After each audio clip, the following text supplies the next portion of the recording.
e como sempre daremos grito de coração, viva Perón.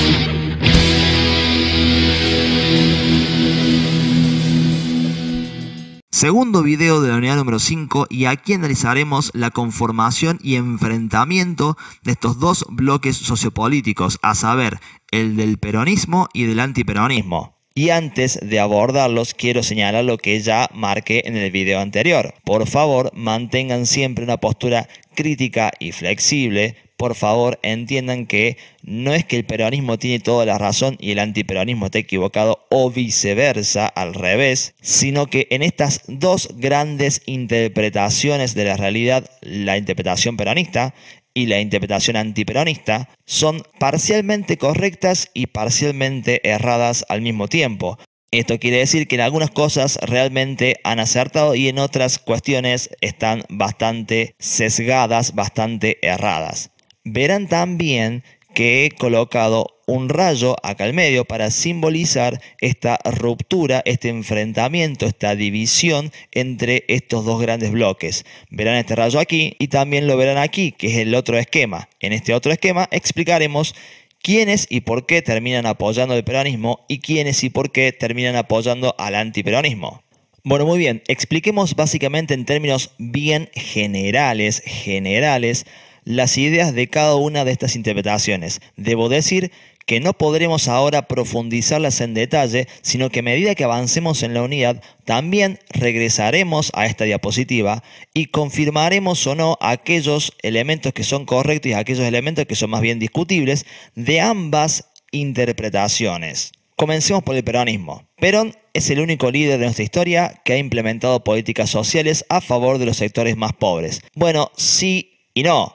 ¿Por qué? Porque por un lado es cierto que Perón ha ayudado a los obreros y lo veremos más adelante cómo es que el peronismo despliega sus políticas sociales, pero también hay que reconocer lo siguiente. También Irigoyen hizo una intervención a favor de los obreros sindicalistas. De hecho, nosotros en el video anterior marcamos varias similitudes, coincidencias entre la figura de Irigoyen y la figura de Perón. Y también socialistas y comunistas, aunque no hayan tenido alguna figura líder significativa de la talla de Perón o Irigoyen, han defendido los intereses de los trabajadores, han defendido a la clase trabajadora desde sus diversas ideas. Segundo punto, Perón es el único que defiende la industria nacional y el único que piensa en la independencia económica de nuestro país. Bueno, sí y no. Me van a escuchar decir sí y no varias veces, porque todo esto es bastante relativo. A ver, en el primer plan quinquenal realmente Perón defenderá la industria nacional, pero no tanto así en el segundo. Y ustedes se preguntarán, bueno, ¿qué es el plan quinquenal, Micael? Es un tema que analizaremos en un próximo video y que ahora solamente voy a decir, porque ya habrá un próximo video en el cual profundice el tema, simplemente voy a decir que busca profundizar el modelo ISI y defender más que nada la industria nacional. Solamente voy a decir eso, porque luego tendré otro video aparte en el cual explicaré todo este esquema. Tercer punto.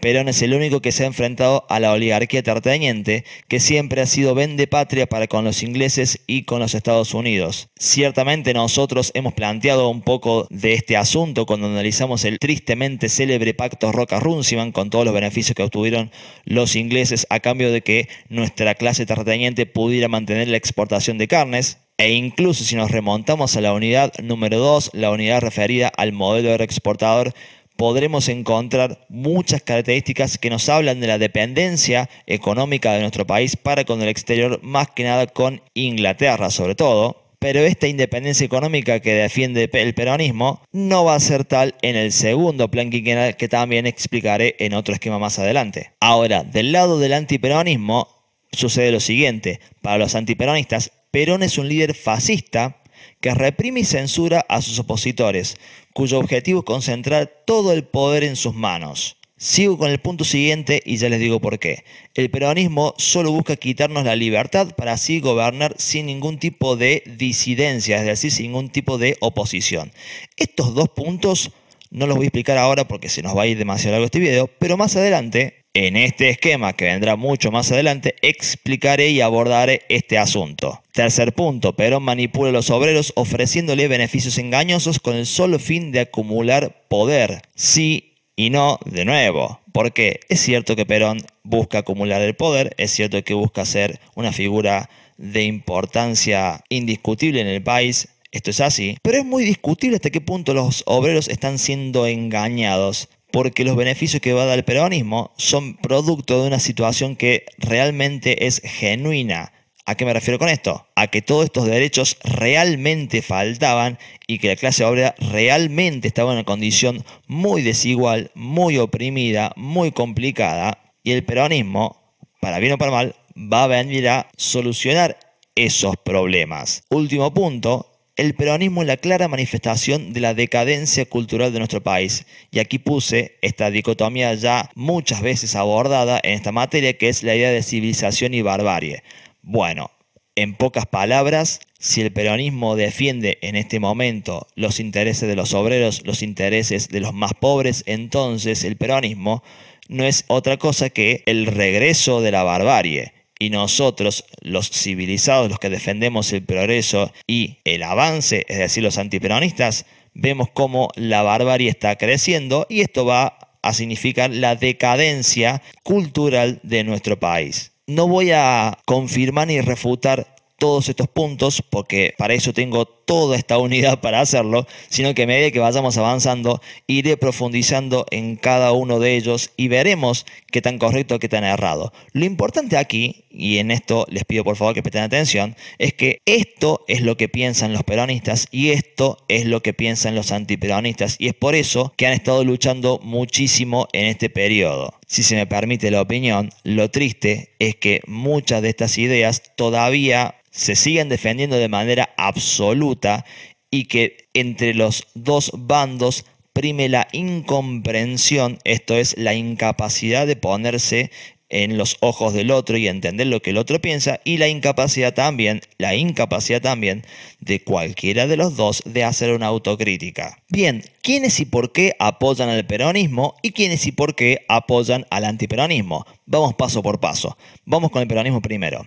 Los trabajadores y sindicatos apoyan el peronismo al igual que los peones rurales, esto quiere decir los trabajadores del campo, básicamente porque Perón les ha entregado toda una serie de derechos, ha intervenido, como marcamos aquí, siempre en favor de los trabajadores. Perón ha logrado que se establezca la jubilación, no todavía para todos los obreros, pero para buena parte de ellos. Ha implementado una serie de leyes de protección laboral para los trabajadores y ha logrado que en algunos rubros se establezca la indemnización por despido, licencias por enfermedad y obra social. Es decir, Perón está poco a poco beneficiando a los trabajadores, a los obreros del campo y de la ciudad, a los viejos y a los nuevos obreros, a todos los obreros, con todas estas carencias que había y que él de a poco está solucionando. Y los obreros no son ciegos, los obreros se dan cuenta que Perón les está dando toda esta serie de beneficios y es una cuestión absolutamente lógica que defiendan el peronismo. También otro sector social que apoya el peronismo es el de las medianas burguesías nacionales. ¿Esto qué quiere decir? Hablamos de este sector social que es una de las clases empresarias que más apuesta y vende en el mercado interno, es decir, en fronteras adentro de nuestro país. ¿Y por qué es esto? Bueno, muy bien, voy a explicar muy brevemente el esquema económico del peronismo. Seguramente ustedes habrán visto en economía con el profesor Carlos Peralta este simple circuito económico formado por las familias y las empresas que se reúnen en el mercado de bienes y servicios y en el mercado de trabajo. También seguramente habrán visto el rol del Estado acá al medio, el sector exterior más acá abajo, etc. Bueno, está bien, todo eso, lo que hace el Estado y lo que hace el sector exterior, por el momento no lo voy a explicar porque quiero hacer una explicación bien simple, bien elemental, para que ustedes entiendan el razonamiento de Perón. Dice Perón, bueno, a ver, Las familias van al mercado de trabajo, ofrecen su capacidad para trabajar y son contratadas por las empresas. Las empresas elaboran bienes y servicios que luego venden y que también las familias terminan comprando, ¿sí? ¿Cómo es que las familias pueden comprar los bienes y servicios que venden las empresas? Bueno, básicamente porque todo trabajador recibe un salario, ¿sí?, a modo de ingreso por haber estado trabajando en la empresa. Entonces, dice Perón, si nosotros hacemos que los trabajadores ganen más, que el salario de los trabajadores aumente, entonces los trabajadores van a gastar mucho más, van a empezar a comprar mucho más, y si aumenta el gasto de los trabajadores, entonces aumenta el ingreso de las empresas, y las empresas entonces pueden volver a aumentar salarios, que va a redundar en mayores ingresos a la familia van a gastar mucho más y van a tener más ingresos a las empresas, y así este círculo se convierte en una suerte de círculo virtuoso donde más salarios implica mayores ingresos para las empresas. Fíjense esta cuestión, los salarios aumentan y haciendo todo este círculo, las empresas terminan ganando mejores ingresos, terminan vendiendo mucho más, básicamente porque hay una mayor demanda. Este sistema, brevemente explicado, se basa en la idea de John Maynard Keynes, quien planteó que en la medida que se beneficia a los trabajadores aumentándoles el salario, entonces aumentará la demanda y por ende las empresas venderán mucho más y la economía se fortalecerá de esta forma. El keynesianismo como teoría económica es muchísimo más complicado, pero no voy a explicar todo eso aquí en este video porque se nos va a ir muy largo y porque también este circuito será explicado de manera mucho más interrelacionada en el próximo video en el que explique ya el primer plan quinquenal. Básicamente lo que yo quiero que ustedes entiendan es que esta mediana burguesía urbana vende siempre fronteras adentro, y a esta mediana burguesía urbana le sirve muchísimo que si los trabajadores ganan más dinero, más van a gastar y entonces ellos más van a vender, respetando este esquema que les vengo indicando. Este esquema no es absoluto, tiene un par de problemitas, ya más adelante los vamos a ver. Insisto, quiero que esta aplicación sea breve porque si no este video será demasiado largo. Continuando, los radicales irigoyenistas también apoyan a Perón, como dijimos en el video pasado, por las coincidencias ideológicas que hay entre Perón y estos radicales que, como venimos insistiendo ya desde la unidad número 3, estos radicales apoyan el nacionalismo económico, el desarrollo de la industria nacional y sobre todo también la aplicación de políticas progresivas, esto es, las políticas de aumento salarial de beneficios para los obreros. Y es por esto que por esta ideología coinciden y se suman al peronismo. Por último, hay un caso muy especial, muy importante a tener en cuenta y a ponerle muchísimas comillas y asteriscos a los costados, que es el caso de la Iglesia Católica. La Iglesia Católica al comienzo de esta unidad es claramente aliada al peronismo. Al comienzo, por favor. Al final será todo lo contrario. La Iglesia Católica comienza siendo parte de los apoyos del peronismo, pero termina siendo luego la principal opositora. Ya explicaremos más adelante por qué se cambia de bando, porque bueno, no puedo explicar todo ahora, sería demasiado largo, pero expliquemos por lo menos por qué la Iglesia Católica apoya el peronismo.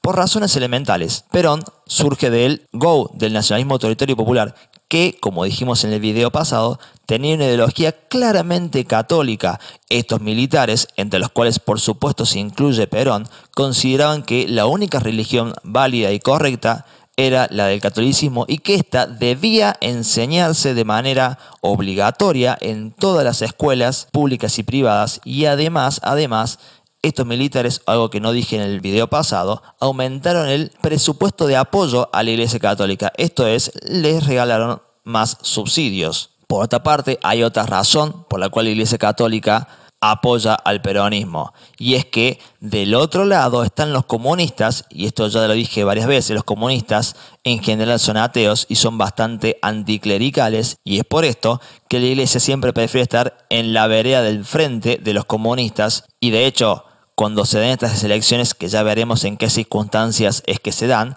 cuando sucedan estas elecciones, la Iglesia Católica llamará a todos sus fieles a no votar por aquellas opciones del comunismo. Básicamente, en un contexto de polarización de blanco y negro, de decirle a los fieles no voten por el comunismo, significa no voten por todo esto, voten por Juan Domingo Perón. Vuelvo a plantear lo que dije recién. La Iglesia Católica al comienzo apoya el peronismo. Al comienzo. Hacia el final será su principal enemiga. No nos confundamos. Al comienzo, Perón y la Iglesia Católica se llevan muy bien y al final se llevan muy, pero muy, recontra muy mal. Vayamos ahora con los antiperonistas. Bueno, muy bien.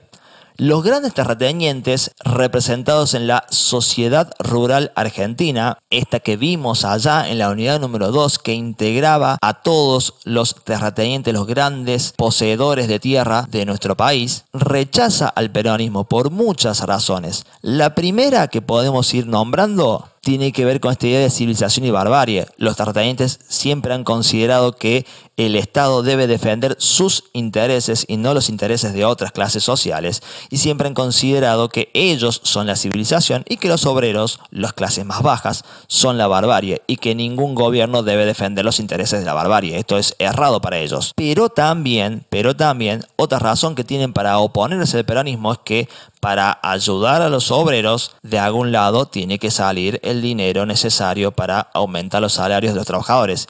Y ese lugar, efectivamente, es de las clases sociales más ricas y más poderosas. Lo que intenta hacer el peronismo en ese primer gobierno, sobre todo, y un poco también en el segundo, pero más que nada en el primero, es compensar las desigualdades sociales. Esto es lograr que los ingresos excedentes que tienen las clases más adineradas, más ricas del país, terminen de una u otra forma redistribuyéndose para ayudar a las clases sociales más bajas, en especial a los trabajadores. Muestro como representación de la idea el escudo del Partido Peronista, en donde los de arriba le dan una mano a los de abajo, simplemente para simbolizar cuál es la idea que está detrás del peronismo. En la misma línea, el capital nacional, es decir, las grandes empresas nacionales representadas por la Unión Industrial Argentina, es decir, esta clase social, por la misma razón, rechaza el peronismo. No quiere que se practique esta redistribución de riqueza en la cual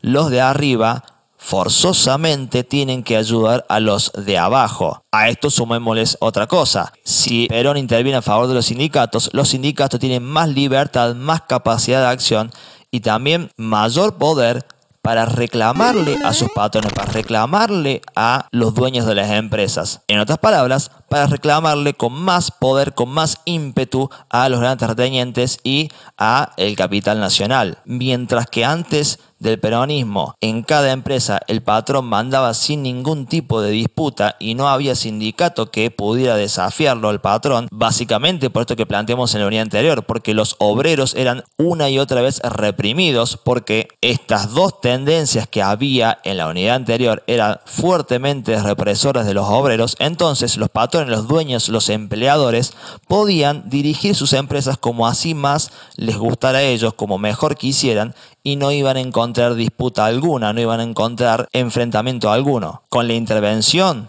cada vez más notable, cada vez más evidente de Perón en favor de los sindicatos están remontando, están recuperando terreno, como quien dice, y están empezando a jugar de manera distinta y más fuerte en esa pulseada, en ese tira y afloje entre empleadores y empleados, entre patrones y obreros. Eso, por supuesto, no les gusta a estas dos clases bastante ricas de nuestro país. Pero también hay una clase que históricamente ha sido antiperonista, aunque luego cambió y después volvió a ser antiperonista como sucede ahora, que es la famosa clase media. Está mal llamada clase media porque nosotros le llamamos clase media básicamente a las personas que tienen un ingreso mediano, ni muy alto ni muy bajo, pero en sociología esto no se aplica. En sociología uno no distingue entre la cantidad de ingresos que tiene fulano y mengano, básicamente le distingue en función de otros factores. Nosotros les vamos a decir a esto pequeñas burguesías. Estas pequeñas burguesías, la urbana y la rural, sienten mucho recelo.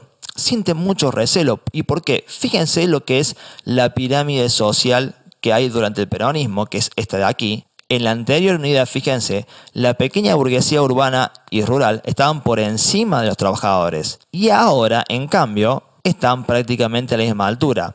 En otras palabras, y para decirlo de manera más concreta, las clases medias dicen, no puede ser, los trabajadores están ganando lo mismo que nosotros, ya no hay diferencia. Y esto lo viven y lo sienten con mucho recelo. Lo que antes los distinguía y los, entre comillas, separaba de esta chusma, es decir, lo que antes los separaba de esa barbarie de los trabajadores, de las clases más bajas, más pobres, ahora los está igualando y eso mucho no les gusta. Conforme los trabajadores empiecen a ganar más, los trabajadores van a empezar a darse una serie de gustos que antes no se daban. Los trabajadores van a empezar a ir al cine, van a empezar a salir a comer con sus familias a un restaurante, van a poder vacacionar en Mar del Plata, por ejemplo, y esos eran gustos que solamente se daban las clases medias y las clases más altas, ni hablar. Que los trabajadores se incorporen a ese universo de consumo es experimentado con mucho recelo. En otras palabras, no se me ocurre mejor ejemplo que el de doña Florinda, que considera que don Ramón es una chusma y le dice Kiko que es una chusma y que no se junte con esa chusma, y en realidad no hay mucha diferencia socioeconómica entre doña Florinda y don Ramón, pero doña Florinda piensa que es parte de una clase media que de repente tiene que mezclarse o toparse con aquellos trabajadores o hasta desocupados, porque pobre don Ramón no tiene trabajo y no le gusta para nada tener que compartir su espacio con esa chusma. ¡Vámonos, tesoro! No te juntes con esta chusma. Sí, mami. Aquí don Ramoncito. ¡Ay! ¡Chusma, chusma! Este recelo clasista en realidad es muchísimo más grave y muchísimo más separador de las diferentes clases sociales que este simple ejemplo que vi de don Ramón y doña Florinda. Lo que sucede es que no podría reproducirles en este medio los insultos con los cuales la clase media se refiere a los trabajadores, ni tampoco al revés, porque bueno, me van a sacar el video de YouTube y quiero que esté todavía allí para que ustedes puedan entenderlo. Pero creo que ya se están dando una idea más o menos por dónde viene la mano. Continuando, los comunistas también están en contra del peronismo, básicamente porque Perón y los militares del GO son anticomunistas. Y aunque estos militares, incluido Perón por supuesto, sean partidarios de entregar muchos beneficios a los obreros, de suplir todas estas carencias que tenían los trabajadores y por las cuales también incluso estaban luchando los comunistas, lo que está sucediendo aquí es que el peronismo le está ganando la pulseada al comunismo. ¿Por qué? Porque para bien o para mal, Perón está demostrando que él tenía razón cuando decía que si a los obreros les empezamos a dar beneficios, estos obreros dejarán de ser comunistas y empezarán a apoyar el capitalismo. Lo que no dijo Perón y que terminó sucediendo, también porque Perón quería, es que los obreros se empezaron a ser peronistas. Lógicamente, los obreros dejaron de confiar en el comunismo, dejaron de mantener esta posición tan confrontativa, tan revolucionaria y beligerante y empezaron a optar por una posición diferente que es la posición peronista. Los obreros dejaron de darle su apoyo al comunismo y empezaron a darle su apoyo, como vemos aquí, al peronismo, y a los comunistas no les gustaba perder eso, pero también hay que ser ecuánimes. Los militares del GO y Perón eran fuertemente anticomunistas y a los comunistas los reprimían, los molían a palos. Entonces digamos que una de cal y una de arena. Continuando, los radicales antipersonalistas y los conservadores, por lógicas razones, van a estar en contra del peronismo. ¿Y esto por qué?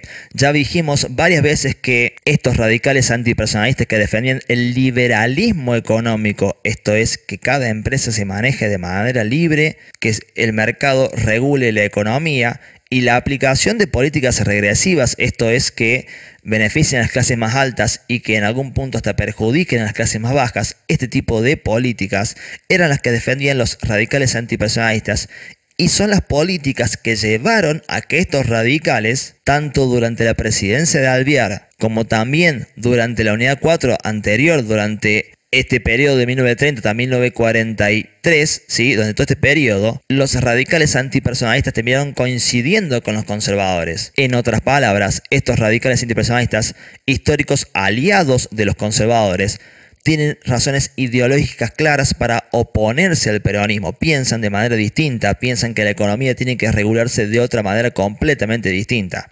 Por último, también está Estados Unidos e Inglaterra, que rechazan este nacionalismo económico que luego explicaré más en detalle en el próximo video, ya que son partidarios de este liberalismo económico, es decir, Estas potencias pretenden que exista una total libertad de mercado que les permita al capital internacional, a estas grandes empresas extranjeras, poder desenvolverse en el país sin límite alguno y que no se beneficie a esta burguesía urbana más bien nacional, que no se beneficie a las industrias nacionales, sino que se aplique la libertad de mercado y que de esta manera las empresas más competitivas, que lógicamente son las pertenecientes a el capital internacional, las pertenecientes a Estados Unidos e Inglaterra, sigan gozando de importantes beneficios. En otras palabras, lo que Estados Unidos e Inglaterra temen es que con el desarrollo del peronismo, la industria nacional se pueda levantar sobre sus propios pies, desarrollarse de manera autónoma y eventualmente con los años,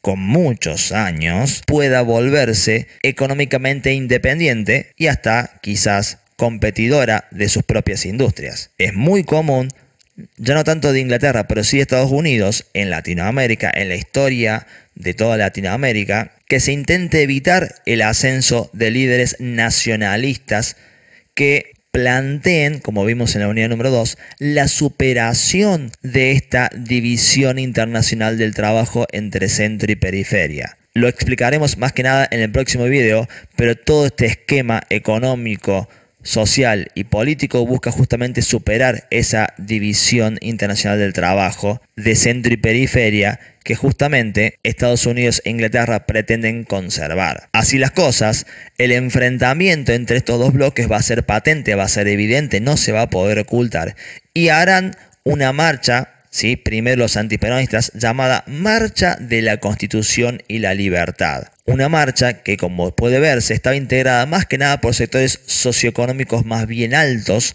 por sectores sociales más bien adinerados. Y esta marcha será bastante masiva, será bastante concurrida. Lo que va a hacer es torcer el brazo del presidente de ese momento, que era Edelmiro Farrell.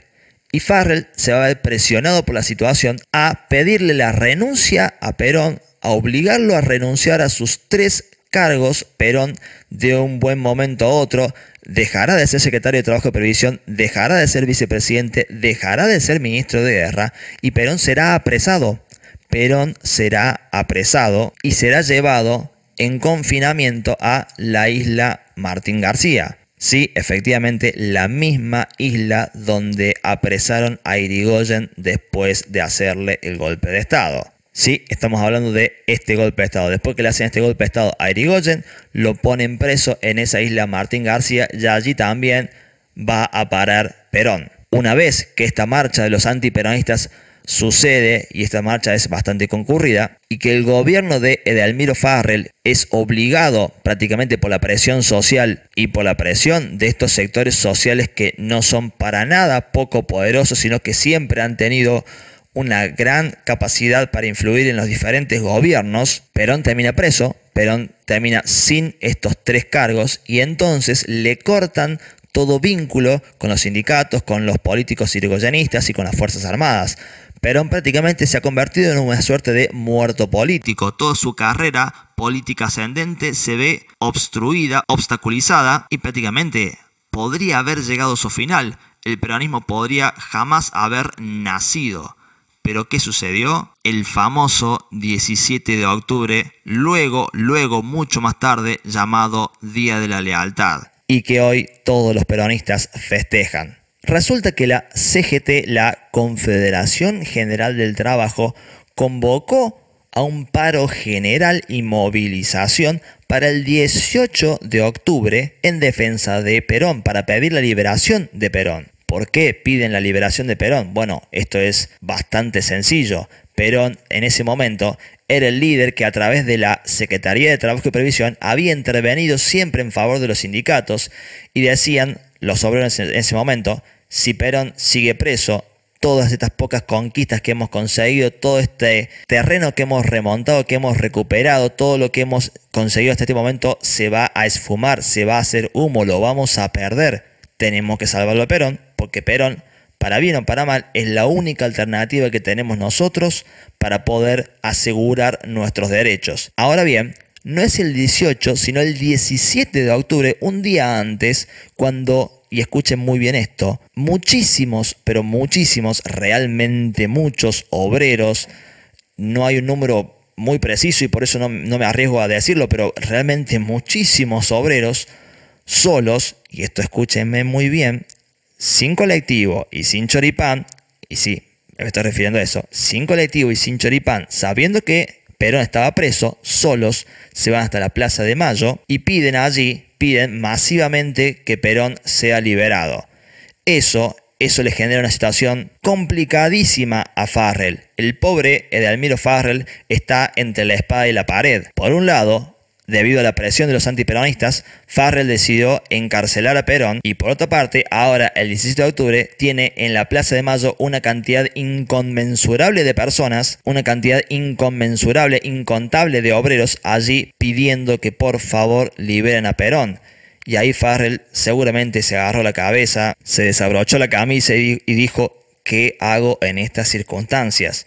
O saco el ejército a reprimir a estos trabajadores y genero un baño de sangre y paso a ser conocido en la historia como un maldito carnicero que reprimí a todos los obreros peronistas que pidieron la liberación de Perón, o lo busco a Juan Domingo Perón y veo qué miércoles hacemos con este asunto. El resultado es que lo van a buscar a Perón, lo liberan a Perón, lo traen a la Casa Rosada y allí conversan Farrell y Perón.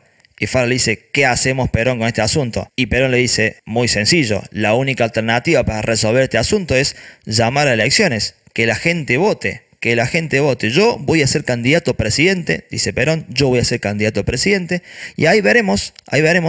Si yo tengo mucho apoyo, gano las elecciones y me convierto en presidente, y si no, bueno, todo se acabó acá, macana. Perón salió al balcón de la Casa Rosada en altas horas de la noche, toda la gente estaba allí esperando a ver qué iba a hacer este hombre, qué iba a pasar con qué iba a ser el presidente Farrell y qué iba a hacer Perón, que acaba de ser liberado, y Perón les dijo, señores trabajadores, no se hagan problema, vamos a convocar elecciones, pueden retornar tranquilos a sus casas, yo me voy a asegurar de que todos sus derechos sean defendidos, y esto se resolverá en las urnas. Los muchachos peronistas, todos unidos triunfaremos, y como siempre daremos un grito de corazón por entregar argentino. Este 17 de octubre es un hecho verdaderamente histórico y es un punto de quiebre.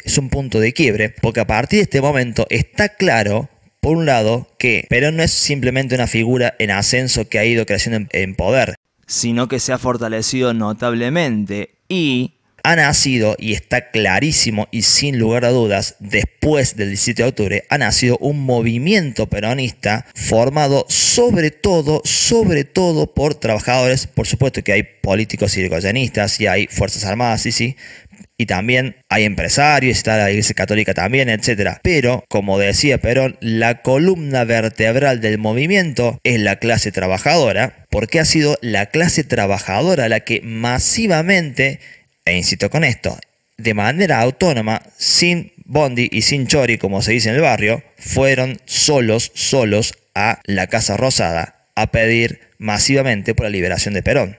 De ahí que Perón esté obligado, una vez que gane las elecciones, una vez que se convierte en presidente, a dar muchas más medidas en favor de los obreros de las que él hubiera esperado hacer. Y sobre todas las cosas, está claro desde el 17 de octubre en adelante que la clase obrera es un actor político importantísimo y que ya no se puede simplemente reprimir a los obreros. Los obreros ya tienen una capacidad de movilización importante, han llegado a un punto de maduración en el cual no se los puede pisotear tan simplemente, tan abiertamente, sino que ahora ya tienen el poder y la capacidad para hacer oír su voz. Hay toda una discusión si realmente el peronismo es la mejor forma de defender los intereses de la clase trabajadora. Hay toda una discusión sobre si el peronismo es la ideología más apropiada, la fuerza política más apropiada para realmente defender a los trabajadores. O en todo caso, la mejor ideología habría sido el radicalismo, o habría sido el comunismo, o el socialismo, etcétera, etcétera. Esa discusión no la voy a dar aquí porque, bueno, ya este video ya se fue demasiado largo y hay que terminarlo de alguna vez. Pero está claro que no se puede gobernar la Argentina ignorando completamente lo que piensan, sienten y piden los obreros. No después del 17 de octubre, no después de que autónomamente hayan estos movilizadose para llegar a la clase rosada y pedir la liberación de Perón. Así las cosas, entonces, ambos bandos son convocados a las elecciones de 1946, en las cuales se presentan dos grandes partidos. Estos dos grandes partidos son, por un lado, precisamente el peronismo, que lleva a Juan Perón como candidato a presidente y a Hortensio Quijano como candidato a vicepresidente, y del otro lado está la Unión Democrática, que lleva a José Tamborini como candidato a presidente y a Enrique Mosca como vice. ¿Quién es, o qué es, mejor dicho, la Unión Democrática? Bueno, básicamente la Unión Democrática es la agrupación de todos los partidos y grupos políticos que hemos descrito y explicado en esta columna. Todos ellos se van a unificar en la llamada Unión Democrática. Van a tener, lógicamente, una convocatoria realmente numerosa, la que podemos ver aquí precisamente en este acto de cierre de campaña. Es interesante notar que en las pancartas se pone por la libertad y en contra del nazismo, insistiendo con esta idea de que Perón era una suerte de Hitler criollo. Idea que por supuesto discutiremos en otro video mucho más adelante. Ahora, lo interesante de estas elecciones es que en ellas va a tener importante participación, importante gravitación, el embajador de los Estados Unidos en Argentina, el embajador norteamericano Spruill Braden. Braden va a involucrarse en esta tan trascendental elección, obviamente defendiendo los intereses de los Estados Unidos, intereses que ya explicamos por qué Estados Unidos estaba en contra del peronismo, pero Braden lo hará de una manera bastante torpe, por cierto. ¿Por qué?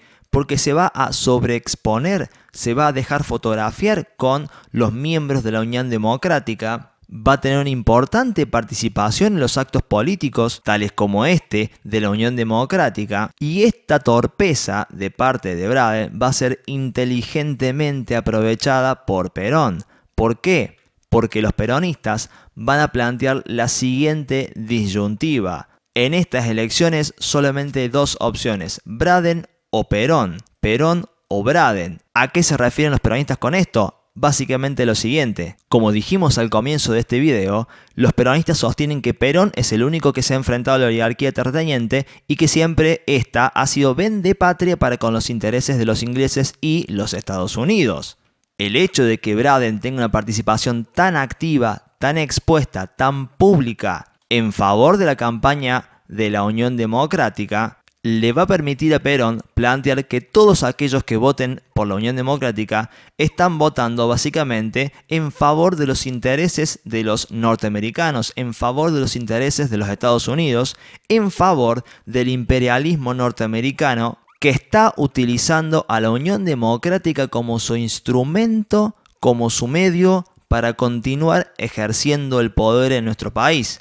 Entonces, dicen los peronistas, el único voto que realmente defiende a la patria es el voto por Perón. Como señala este afiche, entonces, vote con conciencia de argentino, vote a favor del país, vote en favor de Perón. Esta idea de que Perón es el único que defiende al país en contra de la oligarquía y en contra de los ingleses y los Estados Unidos es ciertamente discutible y la continuaremos discutiendo en los próximos videos. Por lo pronto, lo que podemos afirmar aquí es que la torpeza de Braden al sobreexponerse en estas elecciones en favor de la Unión Democrática le dio el pretexto suficiente a Perón para hacer gala de este nacionalismo, y este nacionalismo en definitiva es el que convenció a buena parte de la población. Y así, en estas elecciones de 1946, logra imponerse por reducida pero suficiente diferencia la fórmula de Perón-Quijano. De esta forma, el proyecto político que comenzó Perón en 1943 y que era ilegal, y decimos que era ilegal porque surge de una dictadura, las dictaduras, ya lo sabemos, son ilegales. Este proyecto que era originalmente ilegal y que fue ganando legitimidad, es decir, apoyo de la población a través de los diferentes cargos, etcétera, etcétera, logra en estas elecciones de 1946 legalizarse, es decir, el peronismo consolida su poder de manera legal a través de elecciones limpias y por supuesto retiene toda la legitimidad que ha venido acumulando y que por supuesto quedó demostrada en el 17 de octubre. Continuaremos en el próximo video explicando la primera presidencia de Perón a partir de su primer plan quinquenal.